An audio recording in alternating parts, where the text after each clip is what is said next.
ಜಿಮ್ಮಲ್ಲಿ workout ಮಾಡೋರು ಹಾಗೆ weight loss ಬಗ್ಗೆ ಚಿಂತೆ ಮಾಡೋರು ಈ ಥರ ರೆಸಿಪಿ ನೀವು ಮನೇಲಿ ಮಾಡಿಕೊಂಡು ತಿನ್ಬೋದು. ಯಾವ ಚಿಂತೆನೂ ಬೇಡ.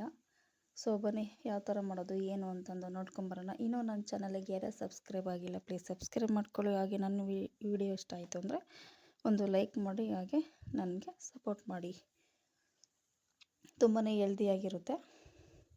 ನಾವಿಲ್ಲಿ ಒಂದು ಕುಕ್ಕರಿಗೆ 2 ಟೇಬಲ್ ಸ್ಪೂನಷ್ಟು ತುಪ್ಪ ಹಾಕ್ಕೊತಾ ಇದ್ದೀವಿ.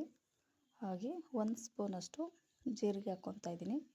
ಹಾಗೆ ಒಂದು ಪಲಾವ್ ಎಲೆ ಮತ್ತು ಸ್ವಲ್ಪ ಹಿಂಗನ್ನು ಹಾಕ್ಕೊಂಡು ಚೆನ್ನಾಗಿ ಫ್ರೈ ಮಾಡ್ಕೋಬೇಕು. ಸೊ ಇವಾಗ ಒಂದು ಈರುಳ್ಳಿನ ನಾವಿಲ್ಲಿ ಸಣ್ಣದಾಗಿ ಕಟ್ ಮಾಡಿಡ್ತಿದ್ದೀವಿ. ಹಾಗೆ ಶುಂಠಿ ಬೆಳ್ಳುಳ್ಳಿ ಪೇಸ್ಟ್ 1 ಸ್ಪೂನು, ಹಾಗೆ ಒಂದು ಹಸಿಮೆಣಸಿನ್ಕಾಯಿ, ಅದನ್ನು ಅಷ್ಟೇ ಚೆನ್ನಾಗಿ ಫ್ರೈ ಮಾಡ್ಕೋಬೇಕು. ಚೆನ್ನಾಗಿ ಫ್ರೈ ಕಂದು ಬಣ್ಣ ಬರೋವರೆಗೂ ಚೆನ್ನಾಗಿ ಫ್ರೈ ಮಾಡ್ಕೋಬೇಕು. ಹಾಗೆ ಇಲ್ಲಿ ಒಂದು ಟೊಮೊಟೊನ ಹಾಕ್ಕೊತಾ ಇದ್ದೀವಿ.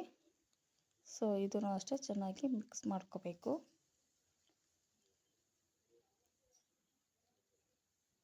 ಇವಾಗ 4-5 ಬೀನ್ಸನ್ನು ಸಣ್ಣಕ್ಕೆ ಹೆಚ್ಚಿಟ್ಕೊತಿದ್ದೀವಿ. ಹಾಗೆ ಹಸಿ ಬಟಾಣಿನೂ ಅಷ್ಟೇ, ಮತ್ತು ಒಂದು ಕ್ಯಾರೆಟು, ಇದನ್ನು ಚೆನ್ನಾಗಿ ಮಿಕ್ಸ್ ಮಾಡ್ಕೋಬೇಕು.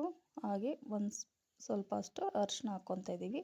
1 ಸ್ಪೂನಷ್ಟು ಚಿಲ್ಲಿ ಪೌಡರ್ ಖಾರ ಪುಡಿ, ಹಾಗೆ ರುಚಿ ತಕ್ಕಷ್ಟು ಉಪ್ಪು, ಇದನ್ನು ಚೆನ್ನಾಗಿ ಮಿಕ್ಸ್ ಮಾಡ್ಕೋಬೇಕು. ನಾನಿಲ್ಲಿ ಹೆಸರು ಬೇಳೆ ತೊಗೊಂಡಿದ್ದೀನಿ 1 ಬೌಲಷ್ಟು, ಅದನ್ನು ಅಷ್ಟೇ ಚೆನ್ನಾಗಿ ಮಿಕ್ಸ್ ಮಾಡ್ಕೋಬೇಕು. ಹೆಲ್ದಿಯಾಗಿರುತ್ತೆ, ಆರೋಗ್ಯಕ್ಕೂ ತುಂಬ ಒಳ್ಳೆಯ ಫುಡ್ಡು. ಹಾಗೆ ಇಲ್ಲಿ 1 ಕಪ್ಪಷ್ಟು ಓಟ್ಸ್ ಹಾಕ್ಕೊತಾ ಇದ್ದೀವಿ. ಸೊ ಇವಾಗ 1 ಬೌಲಷ್ಟು ನೀರು ಹಾಕ್ಕೊತಾ ಇದ್ದೀವಿ. ಚೆನ್ನಾಗಿ ಮಿಕ್ಸ್ ಮಾಡ್ಕೋಬೇಕು. ಇವಾಗ ನಾವು ಕುಕ್ಕರ್ನ ಮುಚ್ಚಿಬಿಟ್ಟು ಕೂಗಿಸ್ಕೋಬೇಕು. 1 ವಿಷಲ್ ಬರೋವರೆಗೂ ಕೂಗಿಸ್ಕೋಬೇಕು. ನೋಡಿ 1 ವಿಷಲ್ ಆಗಿದೆ. ಇವಾಗ ಇದನ್ನು ಚೆನ್ನಾಗಿ ಸ್ಪೂನಿಂದ ಗೋರಾಡಬೇಕು. ಹಾಗೆ ಇಲ್ಲಿ ಸಣ್ಣದಾಗಿ ಹೆಚ್ಚಿರ್ತಕ್ಕಂಥ ಕೊತ್ತಂಬರಿ ಸೊಪ್ಪನ್ನ ಮೇಲೆ ಹಾಕ್ಕೊಂಡು ಮತ್ತೆ ಕಾಯಿ ಆಡ್ಕೊತಾ ಇದ್ದೀವಿ. ಈಗ ಸರ್ವ್ ಮಾಡಿಕೊಂಡು ಟೇಸ್ಟ್ ಮಾಡೋದು. ಈ ವಿಡಿಯೋ ಇಷ್ಟ ಆಯಿತು ಅಂದರೆ ಪ್ಲೀಸ್ ನನಗೆ ಒಂದು ಲೈಕ್ ಮಾಡಿ, ಹಾಗೆ ನನಗೆ ಸಪೋರ್ಟ್ ಮಾಡಿ.